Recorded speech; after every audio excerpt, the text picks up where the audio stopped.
ये है Spain.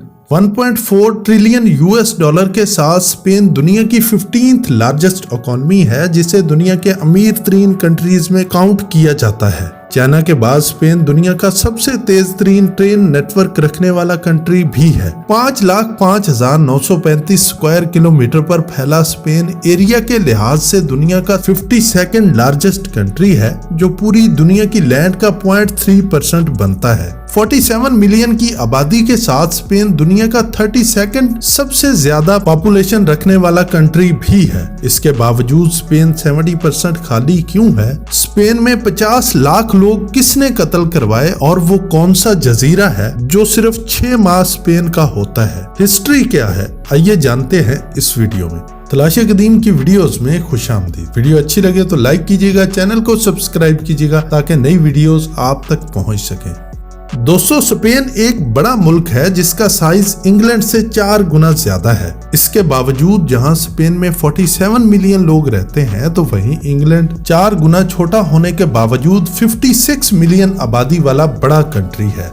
Spain का कैपिटल सिटी मैड्रिड है, जो स्पेन के सेंटर में है। इसके अलावा बार्सिलोना और वेलेंसिया स्पेन के बड़े सिटीज हैं, जो मेडिटेरेनियन सी की कोस्ट लाइन पर वाक़ हैं। स्पेन की 90% पॉपुलेशन इसके 30% लैंड एरिया में रहती है, जबकि सिर्फ 10% लोग कंट्री के 70% एरिया में रहते हैं। स्पेन की ज्यादातर आबादी सिर्फ कोस्टल एरियाज में रहती है, जबकि कंट्री का अंदरूनी एरिया बिल्कुल खाली और वीरान दिखाई देता है। स्पेन के अंदर कुछ एरियाज ऐसे भी हैं जो ज्यादातर खाली हैं, जैसा कि सेरानिया कैल्टीबेरिका। ये एरिया अमेरिकी रियासत वेस्ट वर्जीनिया और रिपब्लिक ऑफ आयरलैंड के बराबर है, लेकिन जहां आयरलैंड में 5 मिलियन या वेस्ट वर्जीनिया में 1.8 मिलियन लोग रहते हैं, तो वहीं सेरानिया कैल्टीबेरिका में 5,03,000 लोग आबाद हैं।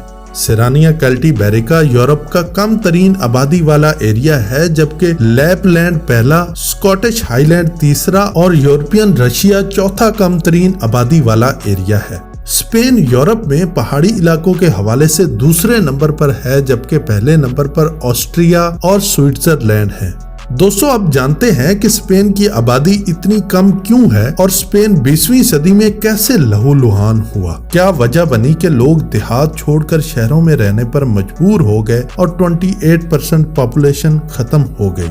साल 1936 ये वो दौर था जब स्पेन में बेरहमाना कत्लेआम का आगाज हुआ और 3 साल तक जारी रहने वाले इस कत्लेआम में कई लाख लोग मारे गए। हुआ यह था कि फ्रांसिस्को फ्रैंको नामी डिक्टेटर जनरल था, जिसने कौम परस्ती के नाम पर 3 साल कत्ले आम करवाया।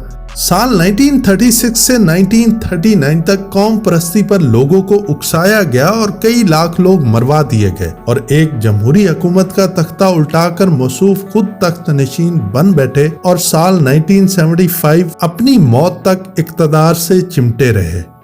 एक रिपोर्ट के मुताबिक इस कत्ले आम में लाखों लोग मारे गए, जिनमें ज्यादातर देहात में रहने वाले थे, जिन्होंने कत्ले आम के बाद देहात में रहना छोड़ दिया और बहुत सारे स्पेन छोड़कर भी चले गए। यूं स्पेन की 28% आबादी कम हो गई। इस दौर में स्पेन को वैसे भी अलग थलग रखा गया था, क्योंकि साल 1955 तक इसे यूनाइटेड नेशन का मेंबर भी नहीं बनाया गया और यूरोपीय यूनियन में भी शामिल नहीं किया गया था। फ्रांसिस्को फ्रैंको के मरने के बाद साल 1986 में स्पेन को यूरोपीय यूनियन का मेंबर बनाया गया। फ्रांसिस्को फ्रैंको ने 1960 में एक काम ऐसा किया जिसने मुल्क की इकोनॉमी को बदल कर रख दिया। एक लॉ पास किया गया और मुल्क के नौजवानों को कारोबार के मौके फराहम किए गए। इस इकदाम से देखते ही देखते देहातों में बचे खुचे नौजवान भी शहरों में आकर रहने लगे और चंद सालों में स्पेन में बड़ी इन्वेस्टमेंट आना शुरू हो गई और देखते ही देखते पूरे स्पेन का नक्शा ही बदल गया। सिर्फ 6 साल बाद साल 1966 में पूरे मुल्क में 72,000 प्राइवेट गाड़ियां थीं। जब साल 1975 में फ्रांसिस्को फ्रैंको की मौत हुई तो स्पेन की मईशत को एक अनएक्सपेक्टेड बूस्ट मिला। जो लोग स्पेन को छोड़ गए थे वो भी वापस आ गए और कई इंडस्ट्रीज लगाई गई। आज Spain 1.4 trillion US dollar economy के साथ दुनिया का 15वां ताकतवर मुल्क है। स्पेन का ट्रेन सिस्टम दुनिया का बेहतरीन रेल सिस्टम माना जाता है और चाइना के बाद दुनिया का तेज तरीन ट्रेन नेटवर्क स्पेन का है। स्पेन का मशहूर खेल बुल फाइटिंग है, जिसे कोरेदा दे टोरस कहा जाता है। स्पेनिश अंपायर अपने वक्त में दुनिया की ताकत तरीन अंपायर हुआ करती थी, लेकिन वक्त गुजरने के साथ साथ इसकी ताकत तो कम हो गई, लेकिन स्पेनिश लैंग्वेज आज भी दुनिया की चौथी सबसे ज्यादा बोले जाने वाली जुबान है, जबकि अक़वाम मुत्तहिदा की 6 सरकारी जबानों में से एक है। स्पेनिश 21 मुख्तलिफ कंट्रीज में बोली जाती है, जो बड़ी हद तक हिस्पानवी सल्तनत की तारीखी सरहदों की अक्कासी करती है। एक रिपोर्ट के मुताबिक 410 मिलियन लोग आज भी स्पेनिश बोलते हैं। स्पेन को अगर आप नक्शे पर देखें तो इसकी सिर्फ 2 कंट्रीज से सरहदें मिलती हैं, जिनमें पुर्तगाल और फ्रांस शामिल हैं, जबकि एक साइड मेडिटेरेनियन सी, दूसरी बे ऑफ बिस्के और तीसरी अटलांटिक ओशन से मिलती है। लेकिन स्पेन के मैप को जरा गौर से देखा जाए तो इसमें बहुत दिलचस्प बॉर्डर भी नजर आएंगे। वैसे तो स्पेन यूरोप में है, लेकिन स्पेन की 3 ऐसी प्लेसेस भी हैं जो अफ्रीका में हैं, जिनमें पेनन दी वेलस दी ला गोमेरा।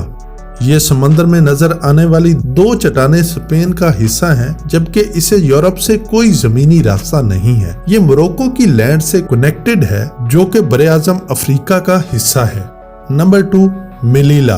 ये एक स्पेनिश सिटी है जो अफ्रीका में वाक़े है। यहाँ आज भी 78,000 लोग रहते हैं। इस सिटी को मोरक्को से अलग करने के लिए 20 फीट ऊंची दीवार बनाई गई है। इस शहर के रिहायशी मेनलैंड स्पेन जाने के लिए बोट्स का इस्तेमाल करते हैं।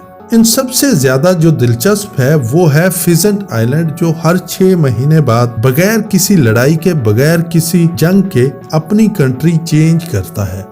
फ्रांस और स्पेन के बॉर्डर पर बिडासवा रिवर के दरमियान 6,800 मीटर पर फैला ये आइलैंड 1 फरवरी से 31 जुलाई तक स्पेन की मलकियत होता है और फिर 1 अगस्त से 31 जनवरी तक फ्रांस का हिस्सा होता है। हर 6 माह बाद दोनों कंट्रीज की नेवी के दरमियान एक्सचेंज सेरेमनी होती है और जिस कंट्री की बारी होती है वो अपना झंडा लहराती है और दूसरी कंट्री अपना फ्लैग उतार लेती है।